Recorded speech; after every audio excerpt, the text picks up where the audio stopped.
Salut et bienvenue dans l'UGC sans filtre. Moi, c'est Océane, je suis créatrice de contenu UGC, anciennement salariée et maman maintenant qui en avait ras-le-bol de bosser pour un patron. Ici, je vais te partager les coulisses d'un vrai business UGC, sans followers, sans bullshit et sans la pression de devenir influenceuse. Si t'as envie de bosser de chez toi, de créer du contenu et surtout être payé pour le faire, t'es au bon endroit. Allez, c'est parti pour l'épisode du jour.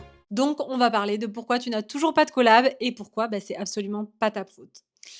Donc, est-ce que toi aussi, tu te demandes aussi pourquoi tu n'as toujours pas décroché ta première collaboration UGC malgré tous les efforts que tu fournis chaque jour? Et franchement, on va pas se mentir, c'est hyper frustrant. Tu crées du contenu, tu vas prospecter des marques et t'as rien au final. Nada. Pas de réponse, pas de collab. Et à force, tu commences même à te dire, mais c'est moi le problème ou quoi? Eh ben, je vais juste te dire un truc, c'est que c'est pas toi le problème déjà. Et oui, ce n'est pas ta faute. Si t'as pas encore de collab, et je vais t'expliquer pourquoi. En fait, le problème, c'est que t'es pas nulle, t'es juste humaine. Donc déjà, respire. Ce que tu vis là, des tas de créatrices UGC qui se lancent le vivent aussi. Je sais que tu culpabilises, que tu dis, j'ai tout essayé, pourquoi ça marche pas pour moi? Mais en fait, t'es pas la seule dans ce cas. Et surtout, ça veut pas dire que t'es nulle en fait. Ça veut juste dire que tu débutes. Et je me souviens très bien, moi, à mes débuts, je prospectais mais des dizaines et des vingtaines et des trentaines de marques et j'avais zéro réponse. Et oui, j'ai pleuré et je me suis dit: «OK». Je me suis lancée il y a combien de temps? Une semaine, j'ai zéro réponse. Qu'est-ce que je fais? J'avais l'impression d'être nulle, de pas y arriver et en fait, c'est pas parce que j'étais nulle ou que je méritais pas, les collabs ou quoi que ce soit, c'est juste parce que je m'y prenais mal et que j'étais déjà dans un mauvais état d'esprit. Donc, on va pas se mentir, quand tu te donnes à fond et que tu as aucun résultat, là, c'est là que tu vas te décourager. Tu as l'impression d'avoir fait tout ce qu'il fallait et pourtant, aucune marque ne m'a répondu. Hem, enfin, j'avais l'impression de faire tout ce qu'il fallait et aucune marque ne me répondait. Et c'est exactement, hem, ce que je me disais, moi, quand j'étais créatrice, en fait, UGC, quand j'ai commencé il y a 2 ans. J'étais complètement désemparée, en fait. Et là, tu vois que tu es pas toute seule parce que oui, je l'ai vécu et d'autres filles le vivent aussi. Et beaucoup vont investir du temps à créer du contenu, à démarcher et tout ça sans retour. Et en fait, ça va miner le moral, clairement. Clairement, c'est ça. Mais c'est normal. Donc, je voudrais parler de tout ça un petit peu dans ce podcast. Hem, Parce qu'en plus, quand tu vis ça, tu es souvent seule dans ton coin. Tu es isolée chez toi, à envoyer des DM, sans personne, qui répond, sans personne avec qui partager tes galères, tu pas de collègues, tu pas de cadre non plus, tu rien en fait et à force, tu te sens perdue, tu doutes et alors qu'on sait faire partie d'une communauté qui est bienveillante, par exemple, qui ça va vraiment aider à garder la motivation et l'isolement, lui, il fait complètement l'inverse. C'est-à-dire qu'il te fait encore plus douter de toi et de là où tu es et de ta place, en fait.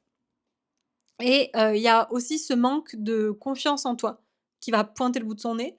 La fameuse petite voix, tu sais, qui dit: «Et si j'étais pas à la hauteur? Est-ce que je mérite vraiment de faire ça?» Et moi, je l'ai entendu, hein, des dizaines et des dizaines de fois et chez mes élèves aussi, encore une fois hier, tout à l'heure, pardon. Je l'entends tout le temps, ça s'appelle le syndrome de l'imposteur, en fait. C'est un truc qui te fait croire que tu es pas légitime, pas assez experte pour que des marques te payent et tu te dis peut-être: «J'ai pas de diplôme en marketing, j'y connais rien, je sais pas faire des vidéos, je sais pas faire des montages et cetera, j'ai pas la bonne caméra, je filme qu'avec mon téléphone». Résultat, en fait, tu pas assez mettre en avant. Tu pas prendre de risques ou montrer pleinement ta personnalité parce que tu as peur de mal faire. Tu te retiens et du coup, tu vas proposer, du coup, justement, tu vas pas proposer tes services comme il faut et tu vas brader tes prix, tu vas penser que, ça vaut pas le prix que tu vas donner et en fait, je veux juste que tu t'arrêtes tout de suite de penser à ça. C'est que c'est un manque de confiance, il est compréhensible, mais il va te desservir complètement. Un autre truc aussi qu'on ressent tout au moins une fois, c'est l'impression que le marché est saturé et ça, même moi encore, des fois, je me dis: «Putain, le marché, il est saturé quand même» et après je me remets dans mon état d'esprit, je me dis: «Mais pas du tout, en fait». Parce que oui, on en voit des dizaines et des dizaines de filles sur TikTok qui se lancent, en UGC et tu te dis: «Mais c'est bon, tout le monde fait ça déjà, ça se noie dans la masse. Moi, il y a aucune marque qui va me remarquer ou il y a aucune marque qui me remarque» et oui, le marché des créatrices UGC, il est devenu super populaire. C'est vrai, je vais pas te mentir. Mais du coup, tu te dis: peut-être qu'il est trop tard pour se lancer, que tu arriveras jamais à te démarquer. Et en fait, cette pensée, elle va plomber ta motivation. Par exemple, à quoi bon essayer si, il y a 1000 autres créatrices à côté qui le font déjà? Ben, je sais ce que tu penses, mais il faut s'accrocher au bout d'un moment. Parce que juste après, je vais te montrer que c'est faux et qu'il y a de la place pour toi. Dernière chose niveau galère, c'est que tu es crevé. Et honnêtement, prospecter des heures, envoyer des dizaines de messages, relancer sans cesse pour zéro réponse, tout en gérant aussi ton statut d'auto-entrepreneur, les factures administratives, etc., le quotidien qu'il y a avec si tu as des enfants et tout, c'est épuisant. Ça te pompe ton énergie, ta créativité. Tu te lèves le matin sans trop savoir où tu vas. Tu essaies de rester motivée, toute seule, mais c'est dur. Et maintenir sa motivation, ça relève vraiment d'un défi avec des conditions qui sont, mais genre, invraisemblable, quoi. Enfin, je sais pas si tu vois un petit peu le tableau, mais découragement, solitude, perte de confiance, impression de stagner pendant des heures, hem, voir d'autres filles qui percent, tout ça, ça te mine le moral et ça te fait te remettre en question sur ta capacité à y arriver. Mais encore une fois, c'est pas ta faute et si tu galères, c'est pas parce que tu es le problème, en fait. C'est parce que tu as des blocages et des mauvaises infos qui te sabotent. Donc on va mettre les choses au clair dans cet épisode. Donc, parlons déjà de ces petites voix dans ta tête et de tout ce qu'on t'a fait croire jusqu'à maintenant ou ce qu'elles t'ont fait croire justement aussi. Parce que là, il y a 2 choses. Il y a tes blocages intérieurs et les fausses idées extérieures qu'on t'a mises dans la tête. Parce que ça fait un petit cocktail, un petit meltoff, qui va t'empêcher d'avancer. Donc on va décortiquer tout ça. Donc d'abord, à l'intérieur de toi, il y a la peur. Cette peur de pas être à la hauteur. On l'a évoqué tout à l'heure, hein. Est-ce que je suis légitime? Est-ce que mon contenu, il est assez bien? Cette peur qui va énormément freiner des débutantes et beaucoup de débutantes, même quasiment toutes l'ont et je dirais que c'est l'un des plus grands obstacles que je peux voir, pour les créatrices UGC. C'est que tu vois les autres sur LinkedIn, sur Insta, sur TikTok, qui ont l'air genre méga pro, qui se font du contenu hyper qualitatif et toi, tu te sens toute petite. Et résultat, tu pas trop te montrer. Tu pas trop montrer ta personnalité, tu pas démarcher des grosses marques parce que, je suis qui moi pour bosser avec elles? Ensuite, il y a aussi ton cerveau qui te joue des tours avec tout un tas de croyances, genre, des croyances limitantes et des idées, genre, qui te disent: «Il faut faire ci, il faut faire ça, sinon j'y arriverai jamais. Il faut avoir ci, il faut avoir ça». Je sais très bien de quoi je sais très bien que tu sais de quoi je parle. Par exemple, tu t'es peut-être dit, «Il faut déjà avoir, des milliers d'abonnés pour intéresser les marques». Mais combien de fois je l'ai entendu ça? Mais c'est comme si tu devais être une mini influenceuse pour faire de l'UGC, mais c'est faux, c'est archi faux. En réalité, les marques, elles cherchent des contenus qui vont être, alors je dirais pas authentiques parce que j'aime pas ce mot pour l'UGC, mais des contenus en fait qui vont savoir parler du produit pour les marques et comme des vraies consommatrices en fait, qui vont trouver l'élément marketing qui va mettre en avant leur vidéo et tout ça, on se fiche des followers. On s'en fout, ce qui est intéressant, c'est d'avoir la qualité de ton contenu, vraiment. Et pas besoin d'être une star des réseaux, pour être payé dans l'UGC en fait. Contrairement à ce que beaucoup pensent d'ailleurs. C'est pas du tout vrai. Donc oublie cette histoire déjà de followers, OK. Autre croyance qui va te plomber, c'est: «Je suis pas légitime, pas assez experte» et celle-là, elle est énorme. Tu te dis qu'il faudrait peut-être un diplôme de marketing, des années d'expérience en vidéo pour être crédible et qu'il te manque un truc pour oser proposer tes services et franchement, non, pas du tout. Tu as pas besoin d'avoir un bac+5 ni de 10 ans d'expérience dans le marketing pour être une bonne créatrice UGC. Je veux dire, moi, je viens d'un milieu où il y a pas du tout de communication à la base et je m'en sors très, très bien. Et ce qu'il faut, tu saches que c'est ta passion, c'est ta créativité, c'est ta méthode parce que bon, ça, on va y revenir tout à l'heure, mais c'est tout ça qui va être important. Le syndrome de l'imposteur, c'est juste ton mental qui te met des bâtons dans les roues, c'est tout. Secoue-le! C'est pas lui qui va réaliser tes rêves à ta place, hein.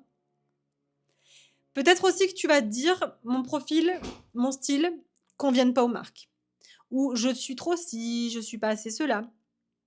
Exemple, tu as un style qui est super coloré, les cheveux rouges, mais tu penses que ça va pas passer, des tatouages, des choses comme ça, tu penses que ça va pas passer. Mais stop en fait, parce qu'il y a des marques qui recherchent justement ton profil et heureusement. Si tu as une niche, spécialisée, cible des marques qui aiment ce style-là. au lieu de vouloir rentrer dans le moule de toutes les marques, de toutes les créatrices qui vont toutes vers la skincare. En fait, faut pas t'auto-censurer en te disant: «Mon style fait trop ceci ou mon style fait trop cela». Ça aussi, c'est une croyance limitante et ta différence, elle peut vraiment être ta force, en fait et ça, faut que tu le comprennes. Et dernière chose, il y a bien sûr le marché est trop saturé, j'y arriverai pas. Oui, encore une fois, on l'a dit, il y a du monde, mais personne n'a exactement ta façon de voir les choses, ta personnalité et ton approche. Il reste de la place pour toutes celles qui apportent leurs pattes, en fait, qui trouvent leur niche, qui ont une façon différente de créer du contenu. Et c'est pas parce que 100 personnes le font déjà que toi, tu peux pas trouver 5-10 clients par mois. Enfin, tu vois, c'est cette croyance du trop tard, trop de concurrence, ça va te mener à l'inaction. Et ne rien faire, c'est le meilleur moyen de ne pas y arriver, justement. Donc, tu oublies le fait que c'est saturé. Tu as pas besoin de tout le marché, de toute façon. Je veux dire, quelques clients par mois, ça suffit.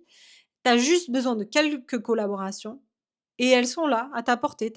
Il faut juste savoir aller les chercher. Et en plus de tes propres doutes, il y a aussi toutes celles que te racontent, les gens sur l'UGC, qui est totalement faux. Des espèces de, tu sais, on-dit qui te mettent un peu la pression et alors qu'ils ont pas lieu d'être du tout. Donc je voudrais juste casser ces mythes-là qui sont super importants. Il faut être connu ou avoir X followers pour intéresser les marques. Donc là, on vient d'en parler. Non, en UGC, les partenariats UGC, c'est pas du marketing d'influence classique. Les marques, elles cherchent du vrai contenu, de vrais utilisateurs et elles ont compris que l'UGC fonctionnait. Et c'est pour ça qu'il y a des créatrices UGC aujourd'hui qui existent et que ça devient un vrai métier. Donc on s'en fiche que tu aies 200 abonnés ou 20 000 abonnés. Ce qu'elles vont regarder, c'est la qualité de tes vidéos et ta façon de présenter ton produit, le marketing que tu vas mettre derrière dans tes vidéos. Donc pas besoin d'être une star d'Instagram, vraiment pas. Ensuite, 2, c'est il faut du bon matos, des caméras pro, des studios, des choses comme ça. Alors là encore, si tu penses comme ça va faire mal au portefeuille, et pour rien parce qu'en fait, si tu as un bon smartphone avec une bonne caméra, ça suffit largement et quand je dis bon smartphone, on passe pas du dernier iPhone, hein, un iPhone 14, ça suffit, hein. Hem Et je te jure, moi, j'ai fait mes premières vidéos pendant des mois avec juste mon téléphone et une lampe de bureau à côté de moi, enfin et c'était très bien. Alors bien sûr, améliorer son matériel, ça peut aider au niveau de qualité et hem et au final, faire augmenter tes tarifs sur l'UGC, mais ça va pas te faire augmenter tes collaborations. Le plus important, c'est vraiment ton contenu, pas d'avoir la dernière caméra 4K, tu vois ce que je veux dire? Il vaut mieux une idée qui soit créative, filmée à l'iPhone qu'une idée vidéo filmée avec un réflexe à 5 000 €, qui fonctionne pas.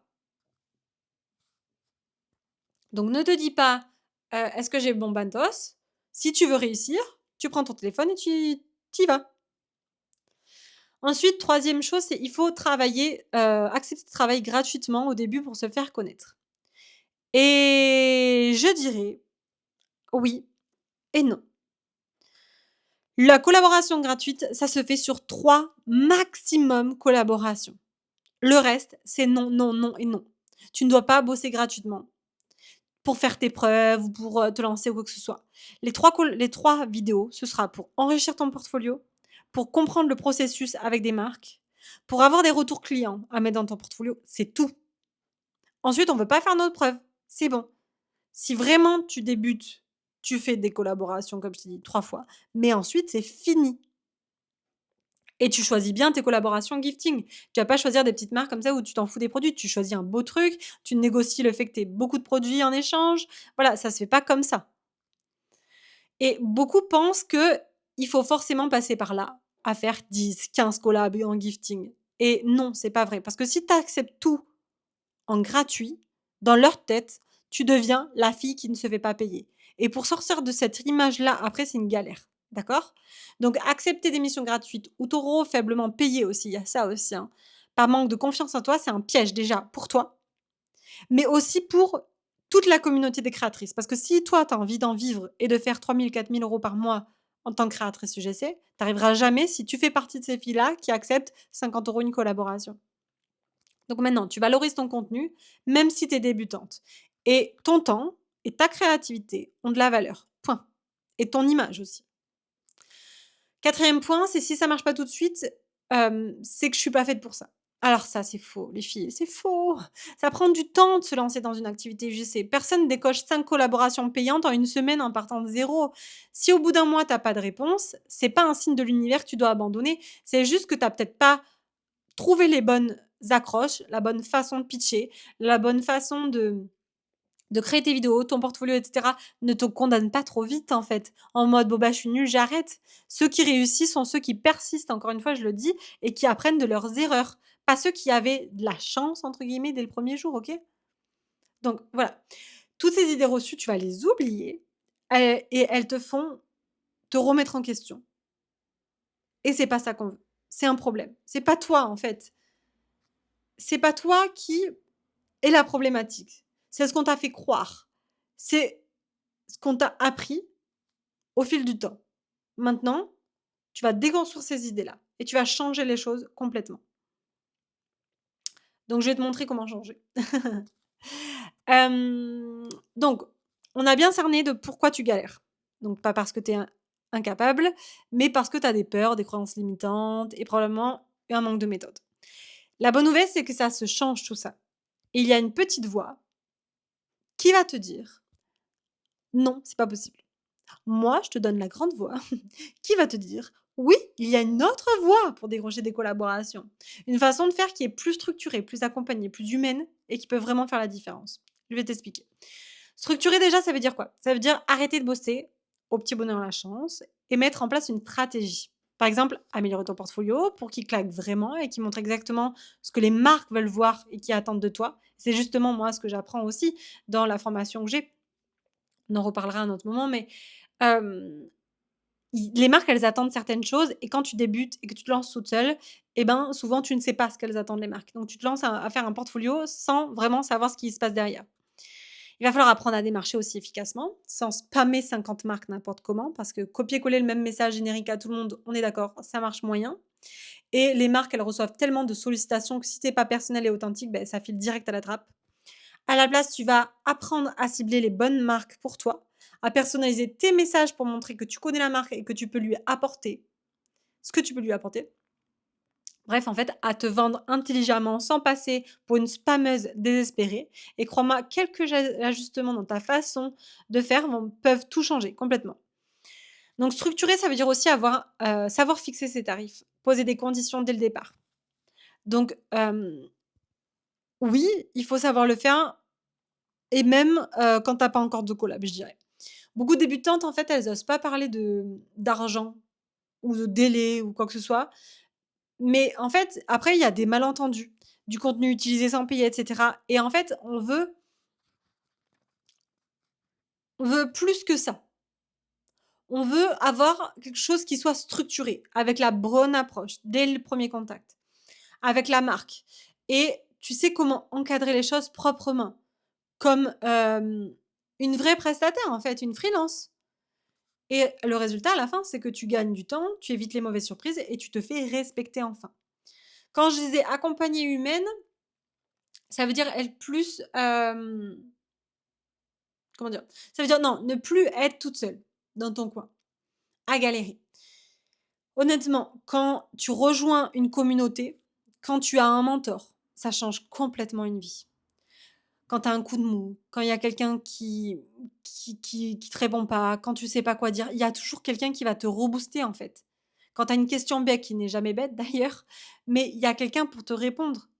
Tu as fini de rester des heures bloqué sur un problème ou à douter de toi. En fait, tu avances avec d'autres personnes, d'autres créateurs, d'autres coachs qui vont comprendre ce que tu vis. Tu te formes avec quelqu'un aussi qui est passé par là et qui peut te guider, te donner des conseils, qui est concret, quoi. Te corriger si besoin. Et tu es plus seul. Et ça, en fait, pour la motivation, pour la confiance, mais c'est juste énorme. Vous n'avez pas idée. Alors, je vais pas te mentir. Si jusqu'ici, tu pas eu de résultat, c'est peut-être parce que personne t'a jamais montré le chemin, en fait, hein. C'est juste ça. On t'a dit débrouille-toi, ou alors tu t'es dit toute seule débrouille-toi, tu l'as fait du mieux que tu as pu et tu rien à te reprocher. Mais il existe d'autres manières de faire, plus efficaces et beaucoup moins décourageantes. Et ces manières, tu peux les apprendre, c'est tout, en fait. Et je vous en parlais tout à l'heure d'ailleurs, c'est que c'est exactement pour ça que moi j'ai créé ma formation expérience immersion UGC. C'est pour proposer aux créatrices UGC comme toi, ce fameux cadre structuré humain qui m'a tant manqué quand j'ai débuté. Dans l'expérience immersion UGC, en fait, on va travailler ensemble. Je te montre chaque étape pour collaborer avec des marques, sans avoir besoin d'être connu. Ça te rappelle quelque chose ou pas? On déconstruit toutes ces mythes, en fait, dont on vient de parler. On bosse sur ton mindset pour un peu virer le syndrome de l'imposteur de ta tête. Et on met en place une stratégie, pas à pas surtout. C'est ça le plus important. Tu rejoins une communauté de créatrices UGC qui vivent la même aventure que toi. Vous vous soutenez mutuellement. Et tu plus besoin d'être seule en fait face à tes doutes. Et le but, c'est que tu gagnes tes premières collaborations sans y laisser ta santé mentale et en beaucoup moins de temps que si tu restais toute seule à tâtonner et à essayer d'y arriver. C'est vraiment une immersion, en fait, d'où le nom de pourquoi j'ai appelé ça comme ça, parce que c'est dans l'univers UGC Pro où je t'apprends en faisant entourée, où tu prends confiance en toi et honnêtement, voir mes élèves passer de «Je sais pas si je vais y arriver» à «Ça y est, j'ai signé ma première collab payée», c'est ma plus grande fierté. Donc alors, dis-moi juste où on en est. Juste là, toi, moi, à ce stade. J'espère que tu as compris que tu n'as pas à te blâmer surtout de ne pas avoir de collab pour l'instant. C'est pas ta faute. Tu faisais de ton mieux avec tes connaissances du moment et maintenant l'étape d'après, c'est de passer à l'action pour changer. Donc si tout ce que je t'ai raconté te parle, que tu as eu ce petit: «Oh là là, mais oui», intérieur, au fond de toi, en reconnaissant tes propres pensées ou tes propres erreurs, alors maintenant fais quelque chose pour toi. Change d'approche en fait. Arrête de répéter les mêmes schémas qui ne marchent pas et ose demander de l'aide ou te former pour faire ça différemment.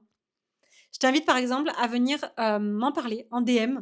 Mes DM, ils sont vraiment ouverts, je discute avec tout le monde, il y a pas de il y a pas besoin de forcément, pour le lancer dans un accompagnement après, vraiment c'est ouvert à tout le monde et si tu as envie de partager ton expérience, de poser tes questions ou juste me dire: «Salut, j'ai écouté ton podcast», et ben, fais-le parce que ça me fait toujours plaisir d'échanger avec vous et tu peux aussi, si tu le sens, réserver un appel avec moi pour qu'on en discute, de ta situation.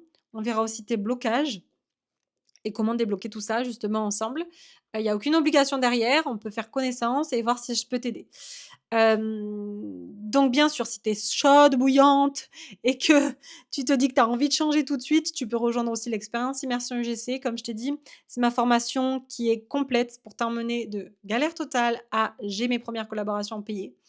Et d'ailleurs, petite astuce entre nous, c'est que si tu envoies le mot immersion en DM sur Insta, je saurai que tu as écouté cet épisode jusqu'au bout et je pourrais te donner toutes les informations, voire quelques petites surprises.